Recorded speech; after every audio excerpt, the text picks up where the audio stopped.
은혜 받으실 말씀은 요한계시록 4장 4절 말씀입니다. 또 보좌에 둘려 24 보좌들이 있고 그 보좌들 위에 24 장로들이 흰옷을 입고 머리에 금면류관을 쓰고 앉았더라. 사랑하는 성도 여러분, GCN 시청자 여러분, 저와 선교팀 일행은 아버지 하나님의 섬세하신 인도 가운데 선교 일정을 잘 마치고 돌아왔습니다. 아버지 하나님의 계획하신 섭리에 따라 정확하게 인도받는 시간들이었습니다. 이스라엘을 향한 아버지 하나님의 뜻과 섭리가 온전히 이루어지도록 저와 선교팀을 위해 금식과 기도로 힘이 되어주시고 여러 가지 모양으로 후원해 주신 성도님들 모두에게 감사를 드립니다. 이번에는 첫 방문이었지만 500여 명이 넘게 전도를 했고 많은 분들이 또 치료를 받아서 하나님께 영광을 돌렸습니다.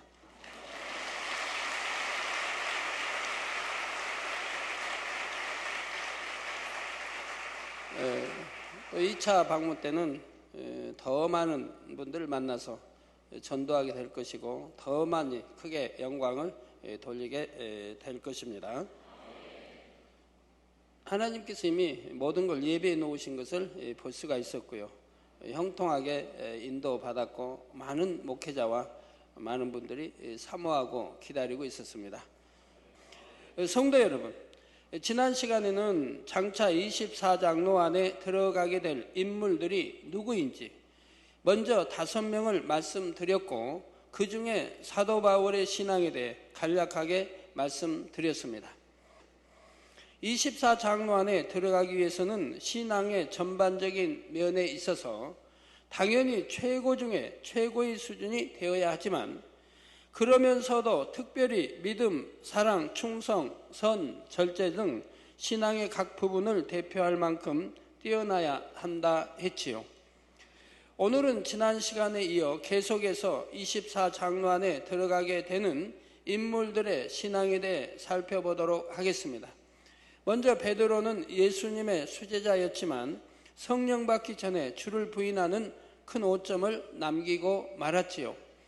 그래서 평생 동안 죄송하고 민망한 마음을 안고 살아가야 했습니다. 부활하신 주님을 만난 후 성령을 받고 나서는 생명 다해 충성하며 하나님의 일을 감당했으면서도 그 민망함은 마음 한편에 항상 남아 있었지요. 그래서 십자가를 지고 죽을 때조차 감히 주님처럼 똑바로 달릴 수가 없어서 거꾸로 달려 죽기를 자청했던 것입니다. 마지막 죽는 순간에 이렇게 해서라도 어떻게든 마음 한편에 남아있던 주님에 대한 민망한 마음을 갚아드리고자 했던 것이지요. 그렇다면 과연 오늘날 누가 이러한 베드로와 같은 마음을 가지겠습니까? 자신의 죄와 허물을 용서해 주시고 대신 십자가에 달려 돌아가신 주님의 은혜를 평생 마음에 새겨서 생명 다하기까지 갚아드리고자 하는 사람이 얼마나 될까요? 지옥 갈 영혼을 구원해 주시고 아무런 소망이 없을 때 참 소망을 주셨던 주님의 그 크신 은혜와 사랑을 잊은 채 어떤 어려움이 있으면 낙심해버리고 심지어 원망하며 한탄하는 사람들도 많습니다. 처음 주님을 만났을 때 생명 다해 헌신하겠다고 불타던 마음이 시간이 지나면 어느새 안일한 신앙이 되어 편안한 삶 가운데 안주해 버리는 경우도 많지요. 어찌하면 더 많은 것을 드릴까? 어찌하면 더 온전히 드릴까 생각하는 것이 아니라 나는 열심히 하고 있다고 만족하는 것입니다. 그러나 새 예루살렘을 사모하는 여러분들이라면 내가 주를 심히 사랑하여 베드로처럼 십자가를 거꾸로도 질 수 있는 뜨거움이 언제나 변함이 없나이다. 날마다 더욱 뜨거워지나이다. 이렇게 아버지 하나님 앞에 고백할 수 있으시기를 부탁드립니다. 정녕 주님께 너무나 큰 은혜를 받은 자로서 또한 용서받을 수 없는 죄를 용서받고 주를 위해 일할 수 있는 은혜를 받은 자로서 주님 오시는 그날까지 생명 다해 그 은혜를 갚아드리고자 하는 마음이 결코 변개함이 없어야 하는 것입니다.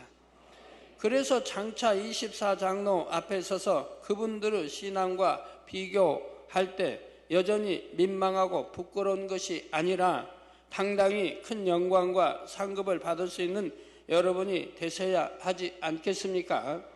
베드로 사도는 자신이 꼭 24장로 안에 들어가야 되겠다 생각했던 것이 아니라 오직 주님의 은혜를 갚고자 하는 마음으로 마지막 순간까지 생명 다해 주의 일을 했을 때 이와 같이 24장로라는 영광스러운 자리가 예비되어 있었다는 사실입니다. 성도 여러분, 다음으로 사도 요한은 그에 대한 기록이 성경에 자세히 있는 것은 아니지만 일단 그가 요한계시록을 기록했다는 사실만으로도 그의 신앙을 능히 분별해 볼 수가 있습니다. 그동안에도 여러 번 말씀드렸지만 계시는 아무나 받을 수 있는 것이 아닙니다. 그만큼 하나님 앞에 합당한 자격을 갖추어야 하는데 그 자격이란 무엇보다 먼저 성결이지요. 성결되어 깨끗한 그릇이 되었을 때 하나님께서 그 위에 영감과 환상과 음성 등 다양한 방법을 통해 아버지 하나님의 뜻을 밝히 계시해 주실 수가 있다는 사실입니다. 그런데 전해지는 바에 의하면 사도 요한은 끓는 기름가마에 던짐을 받고도 전혀 해를 받지 않고 지킴받았다고 하지요. 요한일서 5장 18절에 하나님께로서 난 자마다 범죄치 아니하는 줄을 우리가 아노라. 하나님께로서 나신 자가 저를 지키심에 악한 자가 저를 만지지도 못하느니라는 말씀처럼 사도 요한은 하나님으로부터 지킴받을 수 있는 온전한 자격을 갖춘 사람이었던 것입니다. 더욱이 사도 요한이 기록한 요한 1서를 보면 그가 하나님의 사랑을 얼마나 깊은 차원에서 깨닫고 있었는지를 잘 알 수가 있지요. 그가 깨닫고 마음에 이룬 깊은 사랑의 차원이 성령의 감동함 가운데 구구절절히 담겨 있습니다. 이렇게 성결의 그릇을 준비하고 깊은 영의 차원에 들어갔던 사도 요한은 계시를 받기까지 하나님 앞에 또한 무수한 기도를 쌓았지요. 이 사실을 잘 증명해 주는 것이 바로 사도 요한의 이마입니다. 영안이 열려 사도 요한의 모습을 보시는 분들은 그의 이마가 어떻게 생겼는지를 아십니다. 마치 이마에 살이 붙은 것처럼 두툼하게 튀어나온 것을 볼 수가 있지요. 이는 바로 그가 기도하면서 생긴 일종의 굳은 살 때문입니다. 사도 요한이 계시를 받기 위해 기도했다는 반모섬의 동굴에 가보면 늘 같은 자세로 기도를 하다 보니 그가 손을 짚었다는 차례 자국이 나 있지요. 또한 오랜 세월 그렇게 기도하면서 이마가 벽면에 부딪히게 되었고 이마에는 차츰 굳은 살이 올라와 결국 두툼한 모양으로 자리 잡았다는 것입니다. 이것은 바로 사도 요한이 계시를 받기 위해 얼마나 오랜 세월을 인내하며 아까 그 손 오랫동안 서서 이렇게 돌로 되어 있는데 벽을 짚고 기도했기 때문에 손자국이 나 있는 것을 볼 수가 있는데요. 다시 한번 보여주세요.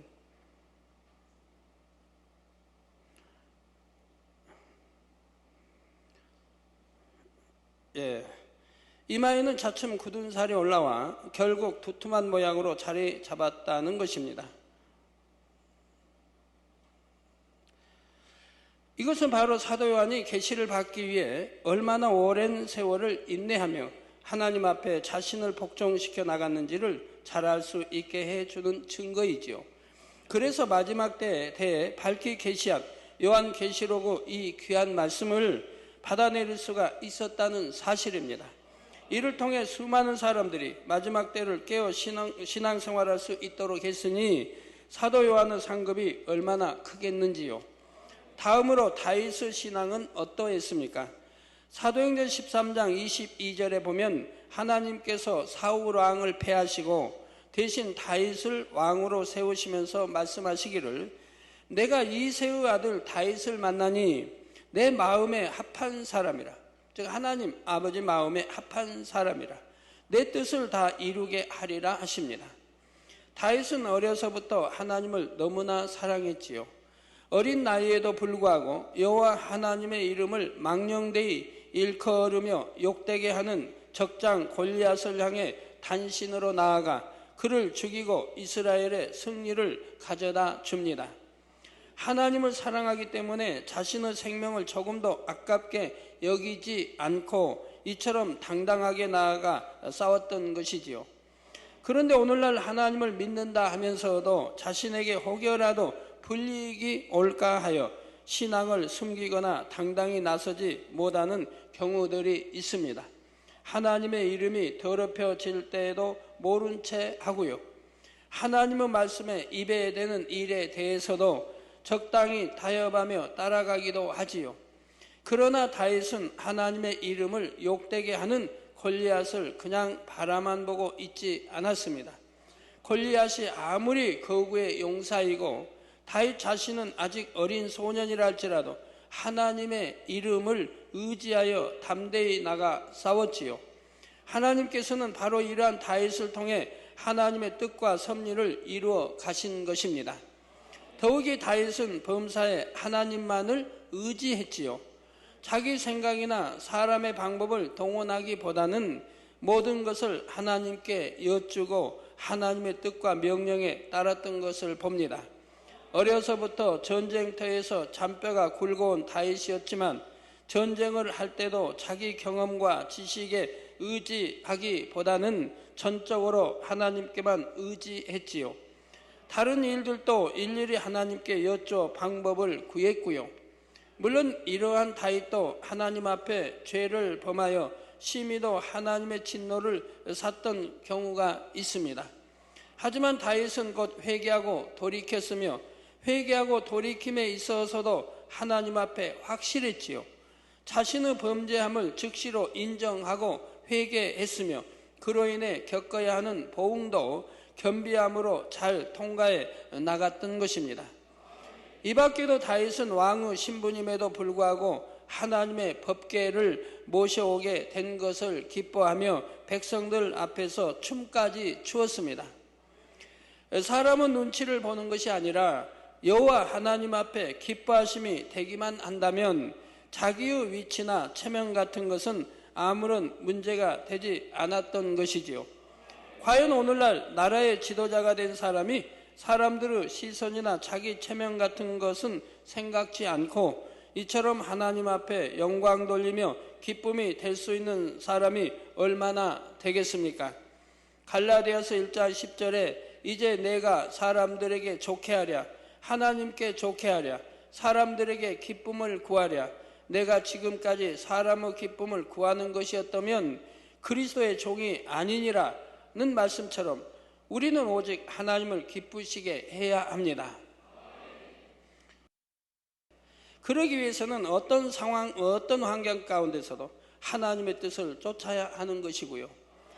바로 다윗은 이처럼 매사에 하나님을 기쁘시게 하는 길을 택했던 것입니다.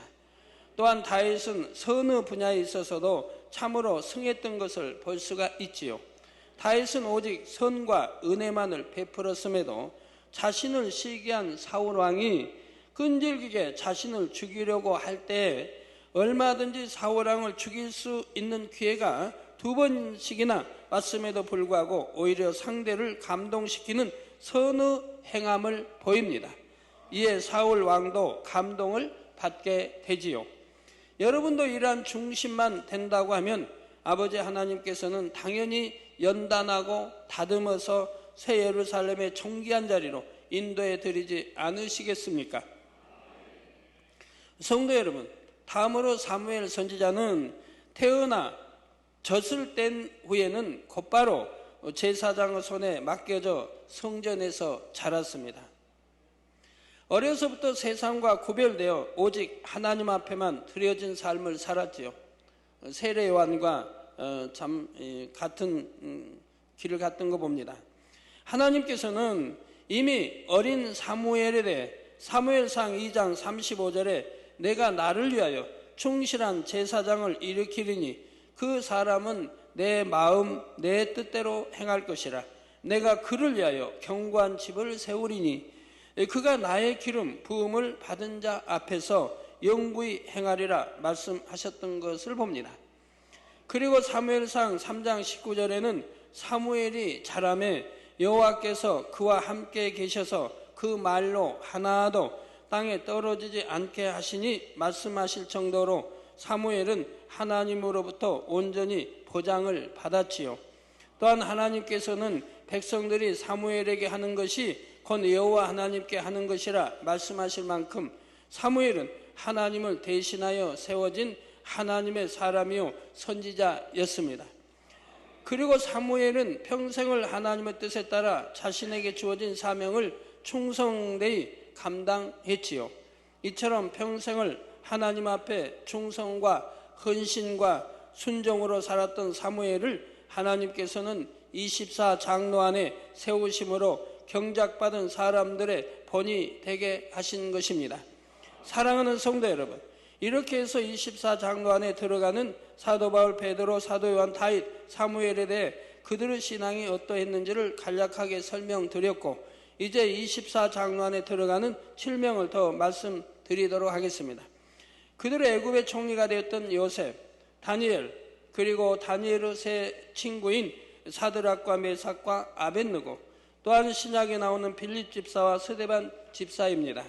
이들은 과연 어떤 점을 인정받아 24장로의 반열에 들어가게 된 것일까요?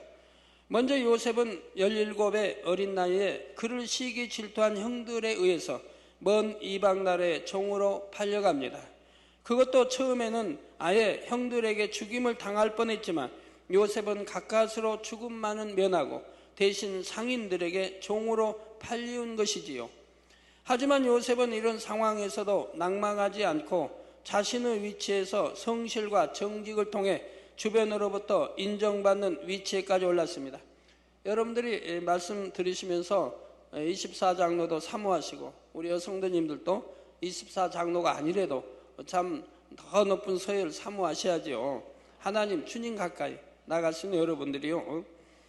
이 말씀을 들으시면서 나는 어떤가? 내 중심은 하나님이 이렇게 사랑하시는 인정받는 사람들과 어떻게 다른가 여러분 점검해 보시길 바라요.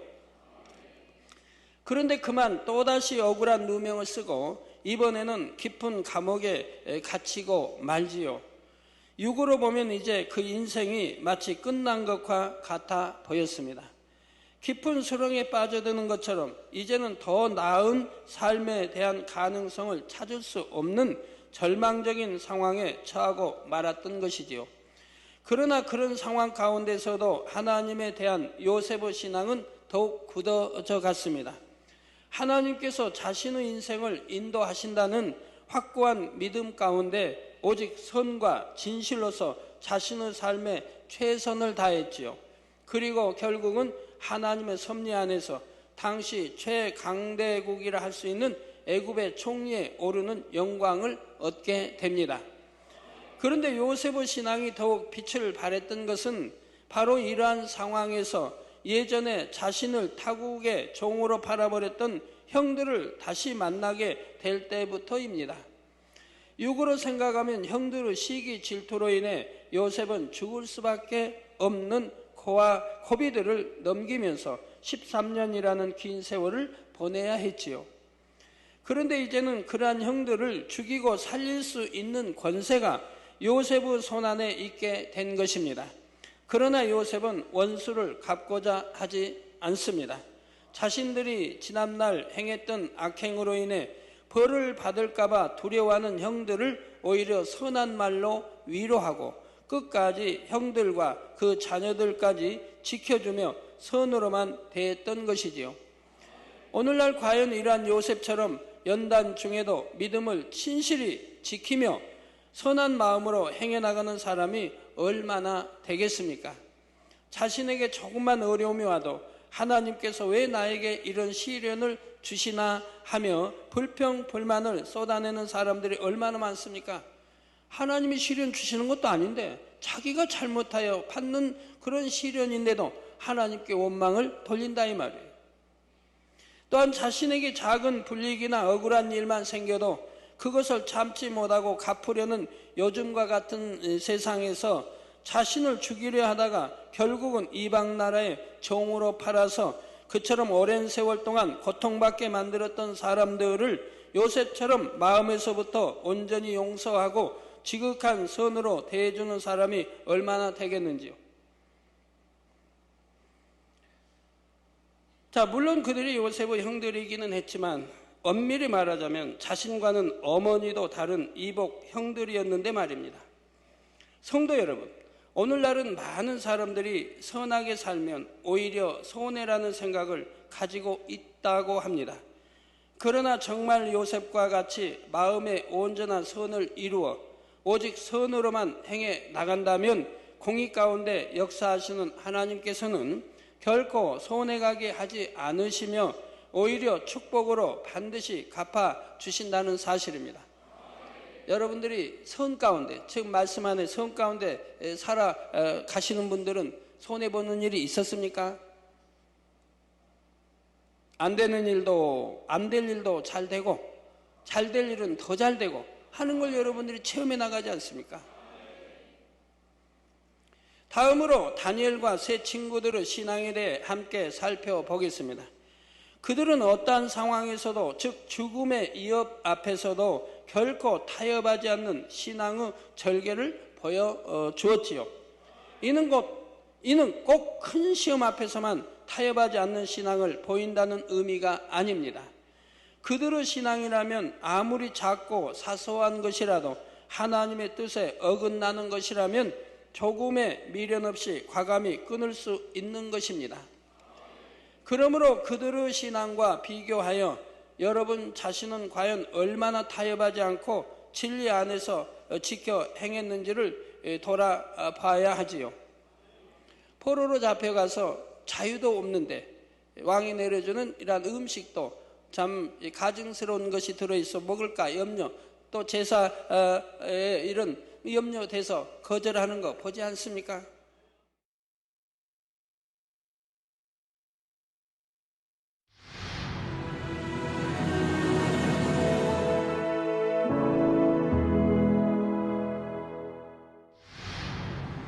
할렐루야. 전능하신 사랑의 아버지 하나님, 이 시간 기도받는 모든 성도님들 위해 안수하여 주옵소서. GCN 방송 시청자들이 인터넷과 화상을 통해 기도받는 지교회와 지성전 그리고 전세계 하나님의 자녀들 위에도 시공간을 초월하여 역사하여 주시기를 원합니다. 믿어지는 믿음을 주시고 부정적인 생각과 의심의 세력을 물리쳐 주옵시며 모든 시험 환난도 물리쳐 주옵소서. 머리부터 발끝까지 오장육부 뼈 마디마디 온몸의 신경 조직 세포 등 아픈 곳마다 성령의 불로 태우시고 근본의 빛으로 역사하여 주옵소서. 예수 그리스도의 이름으로 명하노니 원수마귀 사단 모든 질병 균 연약함아 물러가라. 빛이 임하라. 모든 불치 난치병도 성령의 불로 태워 깨끗하게 역사하여 주옵소서. 말라리아를 비롯한 모든 풍토병도 물리쳐 주옵소서. 깨끗함을 입을지어다. 감기, 기침, 열, 몸살, 독감 등 각종 유행성 질병도 다 물러가라. 어떠한 유행성 질병 균도 틈타지 않게 지켜 주옵소서. 위암, 폐암, 간암, 유방암, 자궁암, 대장암, 피부암 등 각종 암과 에이즈, 백혈병, 뇌졸중, 고혈압, 저혈압, 심장병, 폐병, 위장병, 당뇨, 부인병, 피부병, 갑상선 질환과 모든 염증도 깨끗게 하여 주옵소서. 소아마비, 중풍, 관절염, 디스크도 온전케 하여 주옵소서. 요통, 두통, 신경통을 비롯한 모든 통증은 사라질지어다. 간질, 자폐증, 우울증, 조울증, 노이로제 등 모든 정신질환도 물러가라. 모든 마비된 것도 풀어지고 일어나 걷고 뛸지어다. 눈도 잘 보이게 하옵시고 귀도 잘 들리게 하여 주옵소서. 소경은 눈을 뜨고 기머거리는 들으며 벙어리는 말할지어다. 각종 사고 후유증도 깨끗게 하시고 부러진 뼈도 붙여 주옵소서. 화상 입은 것도 온전케 하옵소서. 화기야 물러가라. 열도 물러가라. 아버지 흉터도 나지 않게 역사해 주시기를 원합니다. 마약을 비롯하여 각종 약물과 독극물 중독도 깨끗함을 입을지어다. 죽은 신경과 세포가 살아나며 죽은 자도 살아나게 하여 주옵소서. 잉태의 축복도 주시기를 원합니다. 잉태 축복을 받으라 예수 그리스도의 이름으로 명하노니 원수마귀 사단아 하늘 공중 곳에 잡은 악의 영들아 물러가라. 그의 사자들도 물러갈지니라. 이 땅의 악한 영, 더러운 영, 거짓되고 간사한 영, 이간질하고 미혹하는 모든 어둠들은 물러가라. 모든 흉악의 결박을 풀고 어둠아 물러가라. 빛이여 임하라. 아버지 하나님, 부르짖어 기도할 수 있는 능력을 주시고 죄를 버리고 성결될 수 있는 능력을 주옵소서. 영혼이 잘됨같이 범사에 잘되게 하시고 가정의 복음화도 이루어 주시기를 원합니다. 한 주간도 모든 사고와 재앙으로부터 지켜주시고 불통이 없는 형통한 삶을 살 수 있도록 축복해 주옵소서. 성령의 불담으로 천군 천사와 주님의 불꽃 같은 눈동자로 모든 하나님의 자녀들과 가정, 일터, 사업터를 지켜주시기를 원합니다. 학생들에게 지와 명철을 더하시고 공부도 할 수 있는 뜨거운 마음과 열정도 더하여 주옵소서. 마음과 생각을 세상에 빼앗기지 않도록 지키시고 하나님을 뜨겁게 사랑하는 학생들로 축복하여 주옵소서. 하나님의 자녀들이 먹으나 마시나 입으나 무엇을 하든지 하나님 앞에 영광 돌리는 삶이 되게 축복하여 주시기를 원합니다. 나는 하나님을 만났노라, 체험했노라, 응답 받았노라, 축복 받았노라, 간증하는 입술이 되게 역사하여 주옵소서. 아버지 하나님 감사합니다. 홀로 영광 받으옵소서. 우리 주 예수 그리스도의 이름으로 기도하옵나이다. 아멘. 다음으로 다니엘과 세 친구들의 신앙에 대해 함께 살펴보겠습니다. 그들은 어떠한 상황에서도, 즉 죽음의 위협 앞에서도 결코 타협하지 않는 신앙의 절개를 보여주었지요. 다음으로 빌립 집사는 주의 종도 아니고 장로도 아니었지만 사도들 못지않게 큰 권능을 행한 기록이 성경 곳곳에 나옵니다. 다음으로 스데반 집사 역시 비록 집사의 직분을 가졌지만 그를 통해 하나님의 권능이 크게 나타났던 것을 봅니다. 성경은 천국으로 가는 길을 밝히 제시해 주는 교과서임과 동시에 새 예루살렘으로도 24장로의 반열에도 어떻게 하면 들어갈 수 있는지를 알려주는 길잡이 역할을 해주고 있지요.